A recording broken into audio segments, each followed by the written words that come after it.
Hello everyone, welcome to new success zone. आज हम लोग लेकर आए हैं महाजनपद काल और इसमें कुल 88 क्वेश्चन का हम डिस्कशन करेंगे। इससे पहले मैं वैदिक सभ्यता से संबंधित कोई ढेर सारा यानी कि 107 क्वेश्चन का डिस्कशन करवा चुका हूं।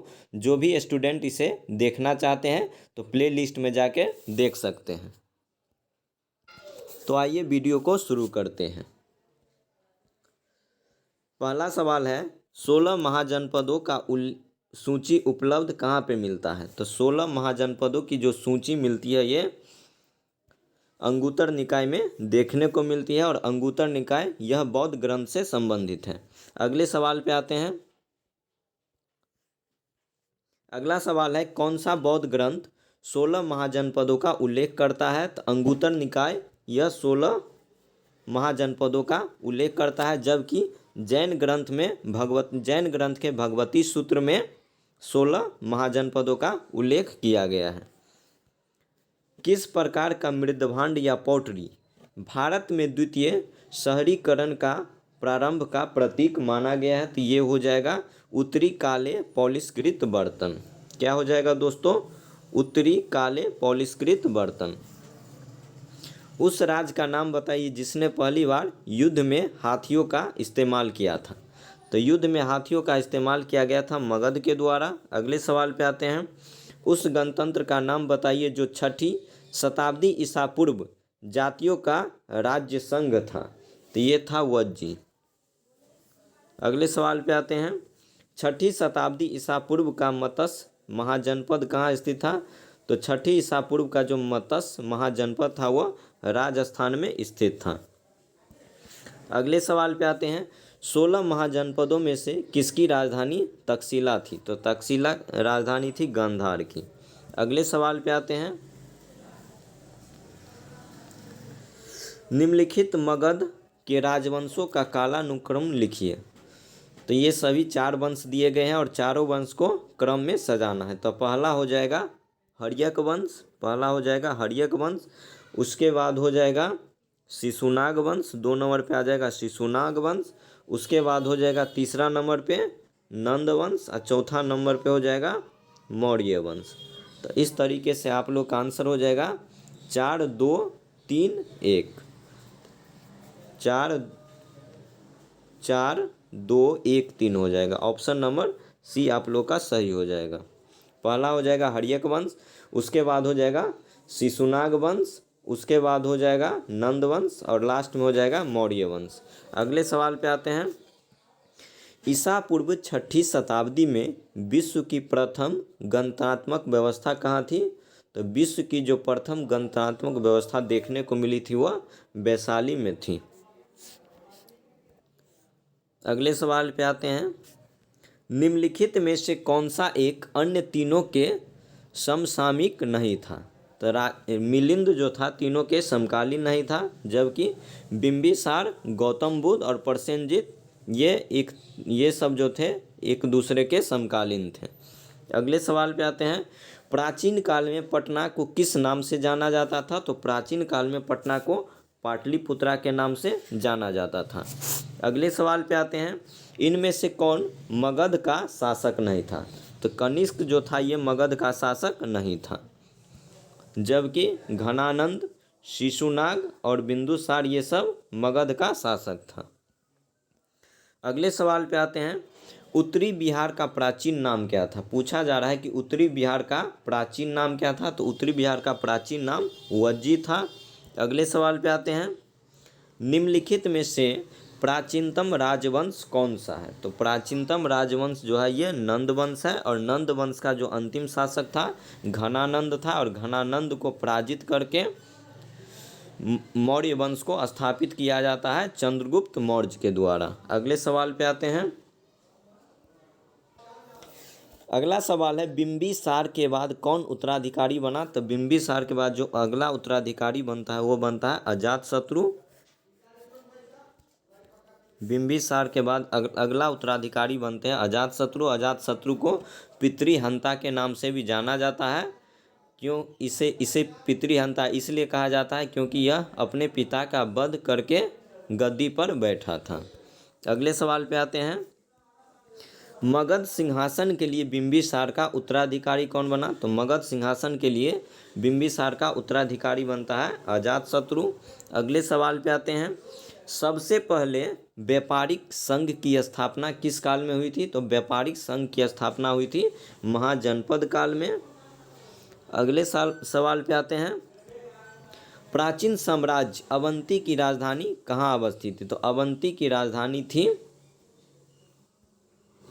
तो अवंती की राजधानी हो जाएगी उज्जैन। अगले सवाल पे आते हैं।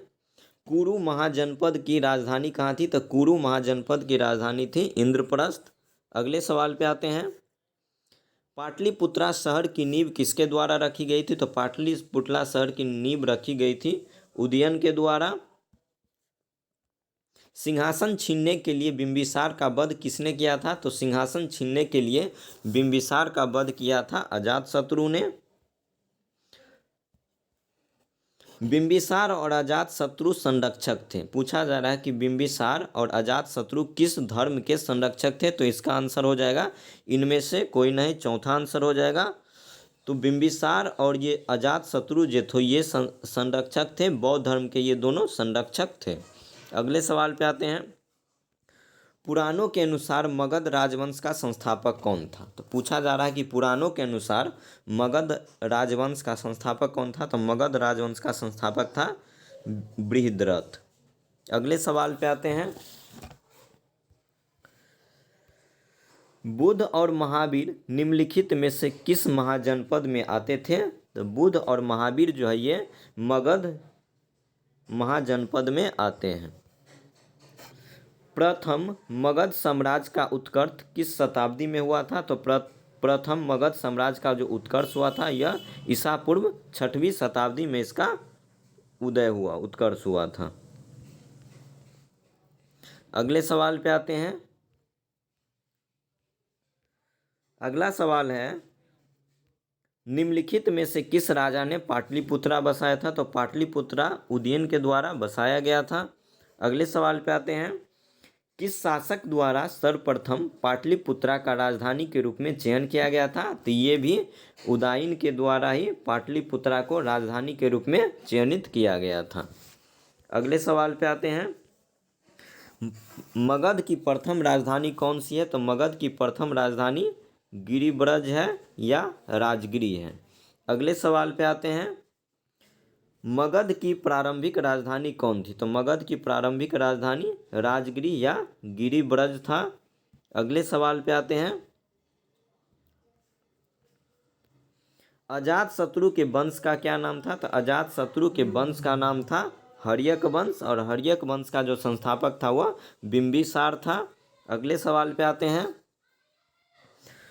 वत्स का राज स्थित था। पूछा जा रहा है वत्स का राज स्थित था, तो ये स्थित था इलाहाबाद के समीप वत्स का राज स्थित था। अगले सवाल पे आते हैं। अजातशत्रु के वंश का क्या नाम था? तो अजातशत्रु के वंश का नाम था हर्यक वंश, और हर्यक वंश के संस्थापक थे बिंबिसार। अंग जनपद की राजधानी कहाँ थी? तो अंग जनपद की राजधानी थी चंपा। अगले सवाल पे आते हैं। अजातशत्रु के शासनकाल में प्रथम बौद्ध संगति का आयोजन किस नगर में किया गया था? तो प्रथम बौद्ध संगति का जो आयोजन किया गया था ये किया गया था राजगिरी में। अगले सवाल पे आते हैं। द्वितीय बौद्ध परिषद बुलाया गया था। तो द्वितीय बौद्ध परिषद जो है ये कालाशोक के द्वारा बुलाया गया था। अगले सवाल पे आते हैं। प्रथम बौद्ध परिषद बुलाया गया था। तो प्रथम बौद्ध परिषद जो बुलाया गया था यह अजातशत्रु के द्वारा बुलाया गया था, और इसका अध्यक्षता किया गया था महाकाश्यप के द्वारा। और प्रथम बौद्ध संगति जो हुआ था ये 483 ईसा पूर्व में हुआ था, और यह राजगीर के सप्तपर्णी गुफा में इसका आयोजन किया गया था। अगले सवाल पे आते हैं। अगला सवाल है द्वितीय बौद्ध सभा का आयोजन हुआ था। तो द्वितीय बौद्ध सभा का आयोजन किया गया था वैशाली में, और यह जो बौद्ध सभा जो बुलाया गया था ये 383 ईसा पूर्व में हुआ था। ये कालाशोक के शासनकाल में हुआ था, और जो इसके अध्यक्षता कर रहे थे वे सर्वकामी थे जो, और ये पूछा जाएगा सर्वकामी किसका शिष्य था, तो ये आनंद का शिष्य था। अगले सवाल पे आते हैं। प्रद्योत कहाँ का राजा था, तो प्रद्योत जो राजा था ये अवंती का राजा था। अगले सवाल पे आते हैं। महावंश के अनुसार बिंबिसार किस आयु में सिंहासन पर बैठा था, तो बिंबिसार 15 वर्ष की आयु में सिंहासन पर बैठा था। अगले सवाल पे आते हैं। प्रारंभिक गणतंत्र में कौन सा नहीं था, पूछा जा रहा है कि प्रारंभिक गणतंत्र में कौन सा नहीं था, तो योधे जो था ये प्रारंभिक गणतंत्र में नहीं था। अगले सवाल पे आते हैं। बुद्ध की मृत्यु के बाद प्रथम बौद्ध संगति की अध्यक्षता किसके द्वारा किया गया, तो प्रथम बौद्ध संगति की अध्यक्षता किया जाता है अजातशत्रु के द्वारा। और ये अजातशत्रु के शासनकाल में तो होता ही है। और प्रथम बौद्ध संगति का आयोजन किया जाता है 483 ईसा पूर्व में राजगीर में, और इसकी अध्यक्षता करते हैं महाकाश्यप। अगले सवाल पे आते हैं। सूची 1 को सूची 2 से मिलान करना है, तो प्रद्योत हो जाएगा अवंती, प्रद्योत हो जाएगा अवंती, उसके बाद उदायीन हो जाएगा वत्स, उसके बाद प्रसेनजित हो जाएगा कौशल, और अजातशत्रु हो जाएगा मगध। तो एक बार फिर से देख लेते हैं कि कौन सा राजा किस राज्य में राज करता था। तो राजा प्रद्योत हो जाएगा अवंती में, उदयन हो जाएगा वत्स में, प्रसेनजित हो जाएगा कौशल में, और अजातशत्रु हो जाएगा मगध में। इस तरीके से आप लोग का आंसर हो जाएगा ऑप्शन नंबर 3। अगले सवाल पे आते हैं। नीचे लिखे कथनों पर विचार करें और अधोलिखित कूट से सही उत्तर का चयन करें। तो पहला कथन ए में दिया गया है कि कुशीनगर मल्ल गणराज्य की राजधानी थी, बिल्कुल सही बात है। अगला है कारण कि महात्मा बुद्ध का महापरिनिर्वाण कुशीनगर में हुआ था, ये भी सही है। तो इसके अनुसार आंसर हो जाएगा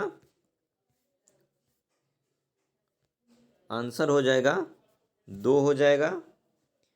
ए और आर दोनों सही है, परंतु आर जो है एक ही सही व्याख्या नहीं करता है। अगले सवाल पे आते हैं। प्राचीन श्रावस्ती का नगर विन्यास किस आकृति का है, तो पूछा जा रहा है कि प्राचीन श्रावस्ती जो है उसका नगर विन्यास जो था उसका आकृति कैसा था, तो इसका आकृति था अर्धचंद्राकार। राजकुमार जो अपने पिता की मृत्यु के लिए उत्तरदायी था, तो अपने पिता के लिए जो मृत्यु के लिए जो उत्तरदायी था ये था अजातशत्रु। अपने पिता को मारने के बाद राजगद्दी पर बैठते वो था अजातशत्रु, इसलिए इसे पितृहंता के नाम से भी जाना जाता है। अगले सवाल पे आते हैं। अगला सवाल है। राजगृह का राजकीय चिकित्सक जीवक को जिसे गणिका के पुत्र के रूप में जाना जाता है उसका नाम था सलावती। पूछा जा रहा है कि राजगृह का राजकीय चिकित्सक जीवक को जिसे गणिका के पुत्र के रूप में जाना जाता है उसका क्या नाम था, तो उसका नाम है सलावती। अगले सवाल पे आते हैं। निम्नलिखित में से कौन एक मगध साम्राज्य की राजधानी नहीं थी, तो कौशाम्बी जो था यह मगध साम्राज्य की राजधानी नहीं था। अगला सवाल है। निम्नलिखित में से वह शासक कौन था जिसने राज सिंहासन पर बैठने के लिए अपने पिता बिंबिसार की हत्या की थी, तो ये था अजातशत्रु। अजातशत्रु गद्दी पाने के लिए अपने पिता की हत्या कर देता है, और अजातशत्रु के बचपन का नाम था कुनिक। पूछा जाएगा अजातशत्रु के बचपन का क्या नाम था, तो इसके बचपन का नाम था कुनिक। अगले सवाल पे आते हैं। आयुर्वेद का जनक निम्न में से किसे कहा जाता है, तो आयुर्वेद का जनक कहा जाता है धन्वंतरी को। अगले सवाल पे आते हैं। निम्नलिखित में से मगध का कौन सा राजा सिकंदर महान का समकालीन था, तो सिकंदर महान का जो समकालीन था वह था घनानंद, जो कि नंद वंश का अंतिम शासक था। महाभारत का प्रारंभिक नाम क्या था, तो महाभारत का प्रारंभिक नाम था जय संहिता। जय संहिता, तो जय संहिता महाभारत को कहा जाता था। ये उस समय कहा जाता था जिस समय महाभारत में कुल 80,000 श्लोक थे। 80,000 श्लोक था। तो पूछा जा रहा है कि महाभारत का जो प्रारंभिक नाम क्या था, तो महाभारत का प्रारंभिक नाम था जय संहिता। अगले सवाल पे आते हैं। सबसे बड़ा महाकाव्य कौन है, तो सबसे बड़ा महाकाव्य है महाभारत। अगले सवाल पे आते हैं। जो यहाँ है वह अन्यत्र भी है, जो यहाँ नहीं है वह कहीं नहीं है, यह निम्न में से किस ग्रंथ में कहा गया है, तो ये कहा गया है महाभारत में। अगले सवाल पे आते हैं। महाभारत के नायक अर्जुन के पितामह कौन थे, पूछा जा रहा है कि महाभारत के जो नायक थे अर्जुन, उसके पितामह का क्या नाम था, तो उसके पितामह का नाम था विचित्रवीर्य। विचित्रवीर्य किसके पितामह थे, तो ये अर्जुन के पितामह थे महाभारत में।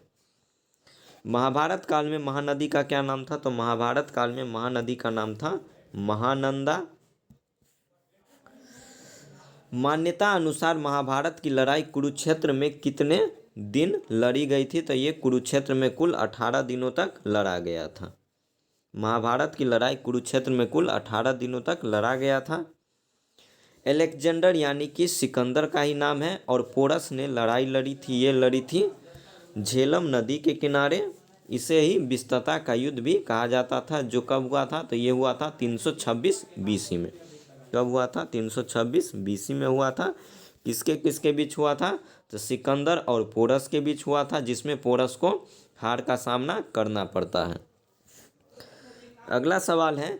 सिकंदर की मृत्यु के बाद उसके साम्राज्य का पूर्वी भाग किसके अधीन चला जाता है, तो ये चला जाता है सेल्यूकस निकेटर के अधीन चला जाता है। सिकंदर की मृत्यु के बाद उसके साम्राज्य का पूर्वी भाग किसके अधीन चला जाता है, तो ये सेल्यूकस निकेटर के अधीन चला जाता है। सिकंदर महान का शिक्षक कौन था, तो सिकंदर महान का जो शिक्षक था वह था अरस्तु। अगला सवाल है।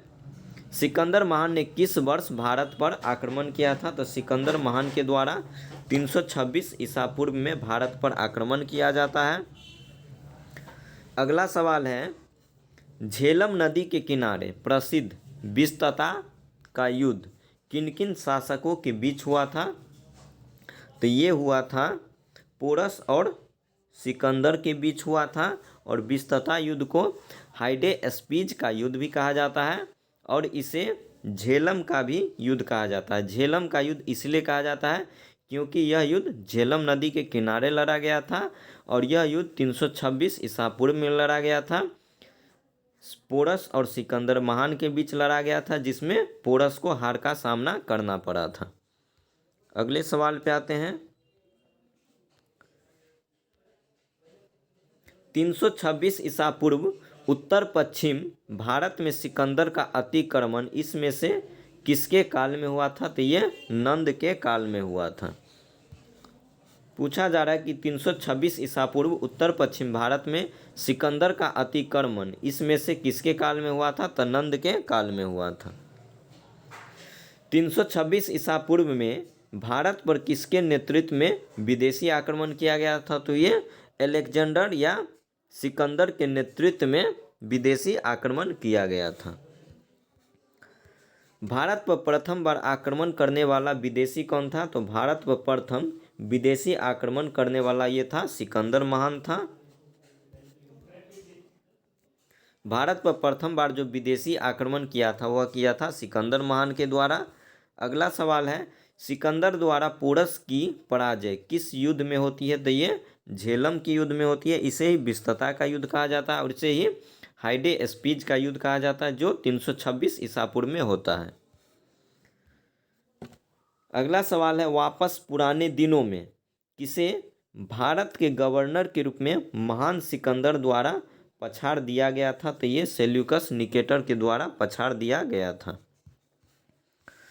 किस भारतीय राजा ने सिकंदर का विरोध किया था, तो सिकंदर का विरोध किया गया था पोरस के द्वारा। पूछा जाएगा किसने सिकंदर का विरोध किया था, तो सिकंदर का विरोध करने वाला था पोरस। अगला सवाल है। सिकंदर की भारत में सफलता के निम्न कारण थे, तो ये सफलता का कारण था, पहला है कि भारत में तब कोई केंद्रीय सत्ता नहीं थी, सही बात है। उसकी सेना श्रेष्ठ प्रकार की थी, ये भी सही है।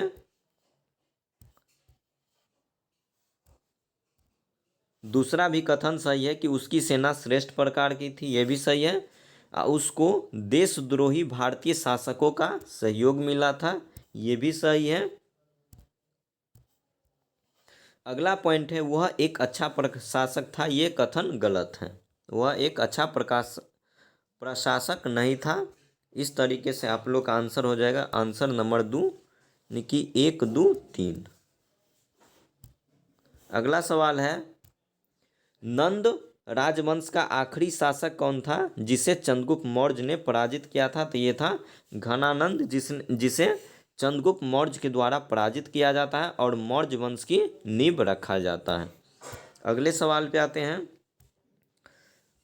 अगला सवाल है नंद वंश के बाद मगध पर किस राजवंश ने शासन किया? तो नंद वंश के बाद मगध पर मौर्य वंश ने शासन किया था।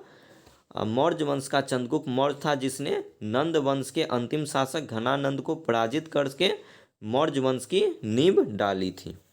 अगले सवाल पे आते हैं।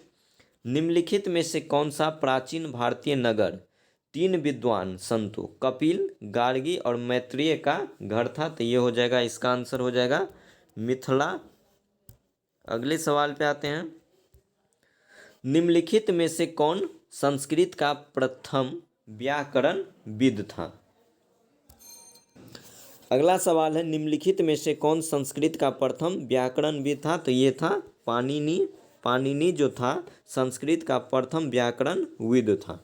अगला सवाल है न्याय सूत्र किसके द्वारा लिखा गया है? तो न्याय सूत्र जो लिखा गया यह गौतम के द्वारा लिखा गया है, जबकि सांख्य दर्शन कपिल मुनि के द्वारा लिखा गया है। अगले सवाल पे आते हैं। वैशेषिक दर्शन के प्रतिपादक कौन थे? तो वैशेषिक दर्शन के जो प्रतिपादक थे उसका नाम था कनाद मुनि। अगले सवाल पे आते हैं। सर्व प्राचीन विधि ग्रंथ कौन है? पूछा जा रहा है कि सर्व प्राचीन विधि ग्रंथ कौन है? तो ये है मनुस्मृति जो है सर्व प्राचीन विधि ग्रंथ है। और मनुस्मृति के जो रचना हुई थी इसकी रचना किया गया था शुंग काल में। तो आप लोग को याद रखना है कि सबसे प्राचीन विधि ग्रंथ का नाम है मनुस्मृति और मनुस्मृति की जो रचना की गई थी यह शुंग काल के दौरान की गई थी। अगला सवाल है प्राचीन हिंदू विधि का लेखक किसको कहा जाता है? प्राचीन हिंदू विधि का लेखक किसे माना जाता है? तो ये मनु को माना जाता है। योग दर्शन के प्रतिपादक कौन थे? तो योग दर्शन के प्रतिपादक थे पतंजलि। योग दर्शन के प्रतिपादक हो जाएगा पतंजलि। कपिल हो जाएगा सांख्य दर्शन के। अगले सवाल पे आते हैं। हिंदू विधि को किसने सर्वप्रथम संहिताबद्ध किया था? तो ये मनु के द्वारा हिंदू विधि को सर्वप्रथम संहिताबद्ध किया गया था। अगले सवाल पे आते हैं। किस किताब में ब्याज पर पैसे उधार देने की निंदा की गई? पूछा जा रहा है कि ऐसा कौन सा किताब है जिसमें ब्याज पर पैसे उधार देने की निंदा की गई है? तो ये धर्म सूत्र में इसकी चर्चा की गई है। अगले सवाल पे आते हैं। अगला सवाल है धर्मशास्त्रों में भू राजस्व की दर क्या थी? तो धर्मशास्त्रों में जो भू राजस्व की जो दर थी वह था 1/6। अगले सवाल पे आते हैं। भारतीय दर्शन की प्रारंभिक शाखा का नाम क्या है? तो भारतीय दर्शन के प्रारंभिक शाखा का नाम है सांख्य दर्शन और सांख्य दर्शन के जो प्रतिपादक थे वे थे कपिल मुनि। अगले सवाल पे आते हैं। हिंदू विधि द्वारा मान्य कर कितना था? तो हिंदू विधि द्वारा जो मान्य कर था वह था उपज का 6ठा भाग माना जाता था। अगला सवाल है तुम्हारा अधिकार कर्म पर है, फल की प्राप्ति पर नहीं। यह निम्न में से किस ग्रंथ में कहा गया है कि तुम्हारा अधिकार सिर्फ कर्म पर है, फल की प्राप्ति पर नहीं? यह कहा गया है गीता में। तो गीता में कहा गया है कि तुम्हारा अधिकार कर्म पर है, फल की प्राप्ति पर नहीं। अगले सवाल पे आते हैं। निम्नलिखित में से कौन भारतीय दर्शन की आरंभिक विचारधारा है? पूछा जा रहा है कि कौन सा ऐसा भारतीय दर्शन है जो आरंभिक विचारधारा है? तो ये हो जाएगा सांख्य दर्शन, जिसके प्रतिपादक कौन है? तो कपिल मुनि हैं। अगला सवाल है कपिल मुनि द्वारा प्रतिपादित दर्शन का प्रणाली क्या है। तो कपिल मुनि द्वारा ये हो जाएगा प्रतिपादित प्रणाली, ये हो जाएगा सांख्य दर्शन।